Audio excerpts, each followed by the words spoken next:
Nobody tells you that love sometimes comes with difficult decisions, but we all know it. When my dog came into my life, he came with joy, laughter, company, and a whole lot of energy.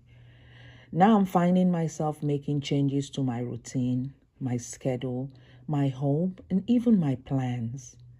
And if I'm honest, there have been moments when I've wondered if I can keep doing all that.